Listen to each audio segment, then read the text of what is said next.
Hi there, this is Ranjit and I have this new Moto G Turbo Edition, and in this video we'll be doing the unboxing. And this product is actually very similar to the Moto G 3rd generation, but Motorola has actually changed the chipset.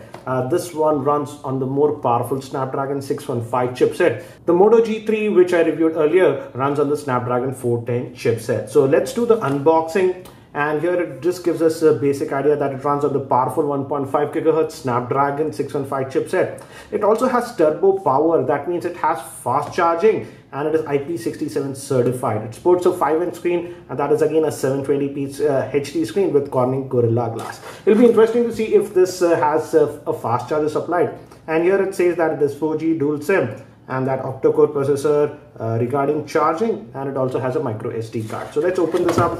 And I believe this product, this Turbo Edition, was also launched in some other countries, but it's not available in every region. So here is the device itself. As you can see, we'll keep that to the side, and let's just look further. So the interesting thing is that we get the turbo charger.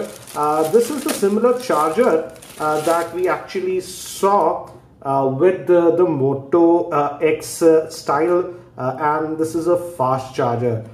So this can charge it actually very quickly. And apart from the standard output at 5 volts, it can also output at 9 and 12 volts. So this is a fast charger. So separately, this is pretty expensive. So it's glad to see that Motorola is bundling this one in the box. And we also get headset, basic type, and that's it. So we don't get any extra USB cable with this one, just some pamphlets.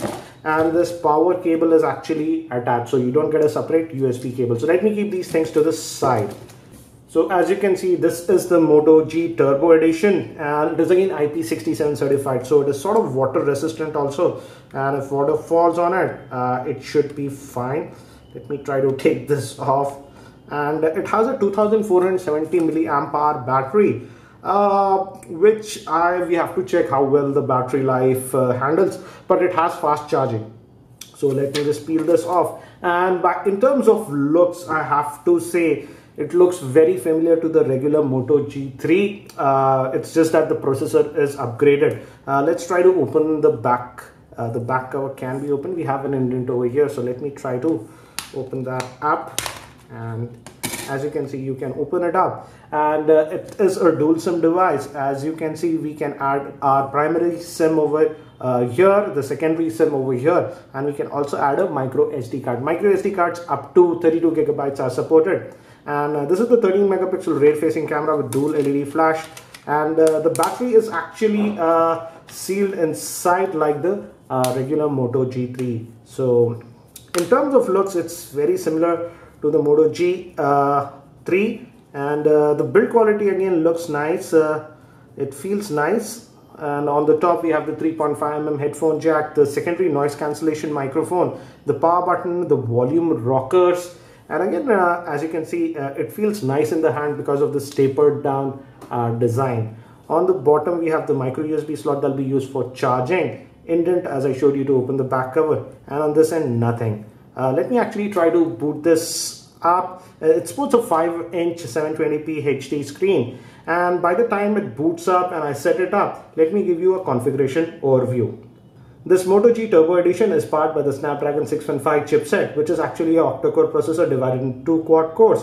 The first powerful quad core is clocked at 1.5 GHz based on the ARM Cortex-A53, and the other quad core is clocked at 1 GHz. This is also based on the ARM Cortex-A53. That means it's 64-bit enabled. Regarding RAM, it has 2 GB of RAM, 16 GB of internal storage, a micro SD card. Moving to the screen, it has a 5-inch 720p HD screen with Gorilla Glass 3 protection. It also has IP67 certification. Regarding the camera, it has a 13 megapixel rear facing camera with dual LED flash. And moving to the front facing camera, it's a 5 megapixel shooter. It has a 2470 milliamp hour battery, and it also supports turbo charging. And regarding the availability, this product is sold in India via Flipkart for 14,500. I'll have links for Flipkart in the show notes. So if you're buying it from Flipkart, please use my link. It does help the channel. So we are set up, and again it says that it is IP67 certified. but make sure that the back cover is fitted properly. So it just shows you how to put it.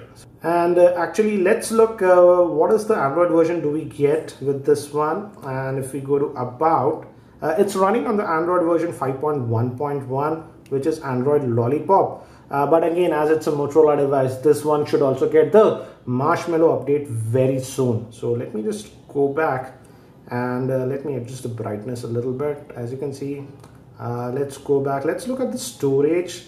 And out of that 16 gigabytes, we get about 11 gigabytes of space free, and we can add a SD card up to 32 gigabytes. And as you can see, it also says USB OTG, so USB OTG is also supported. And again, it's very familiar to the Moto G3. We also have the adaptive brightness, that is sort of what do you say, auto brightness on these devices.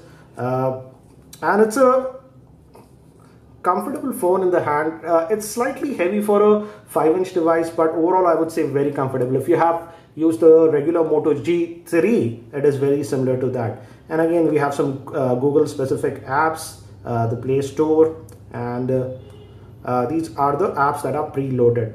So we also have the FM radio on this one, and some Motorola apps like the Motorola Migrate. So these are the apps. So not a lot of bloatware, hardly any bloatware apart from this Moto specific apps. And as we are connected, let's fire up the web browser. And the biggest thing will be the Snapdragon 615 chipset. It will be interesting to see how it handles gaming, because the regular Moto G3, though it ran fine for the most part, I would say, but with some heavy games there was some lag in the games. And this is the default keyboard that we get, and we also have a number row, which is sort of interesting. And also I will definitely test to see if this device tends to exhibit any heating. And let's just go to full screen.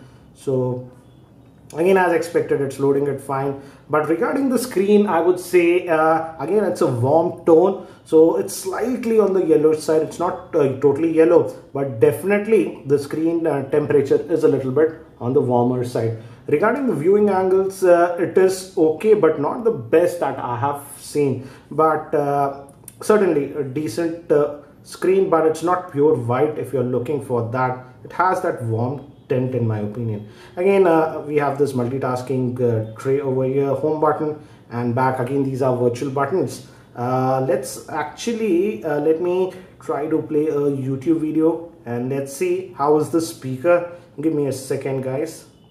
So I've just set up YouTube account. Let's just go to our own channel, that's Kiki Ranjit, and let's just try to play one of the videos, for example this Nexus 6P video, and let's see and maximize it. Again, this is Ranjit and I have this Nexus. Again, the speaker is only on this side, but as you can see, it's loud because it's a front-firing speaker. Actually a 12.3 megapixel shooter, and it also has dual LED flash. Whereas the front-facing camera is an 8 megapixel shooter. As you can see, it can go pretty bright. Videos with this Nexus 6P, and I'll show you all of them later on.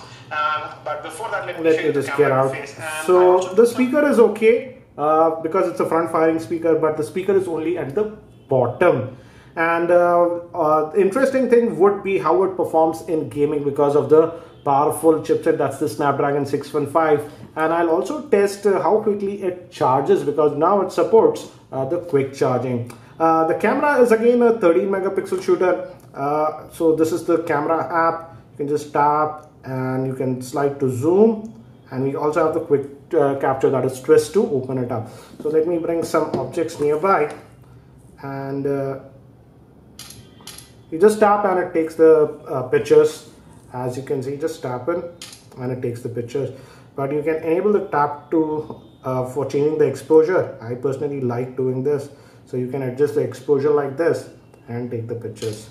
Looks like the camera is very similar to what we have seen on the regular Moto G3. So looks like that. And again, the Moto G3 camera was good, so it should be the same with this one. I won't try to post a dedicated video regarding the camera performance, but I'll definitely try to test the gaming performance on this new Moto G Turbo Edition to see how it performs with heavy games. So guys, that's it for now for this unboxing and first look at this Moto G Turbo Edition. So if you have any specific questions around this device, do post them in the YouTube comments and I'll try to include them in my review. Thanks for watching. This is Ranjit and I hope to see you in my next video.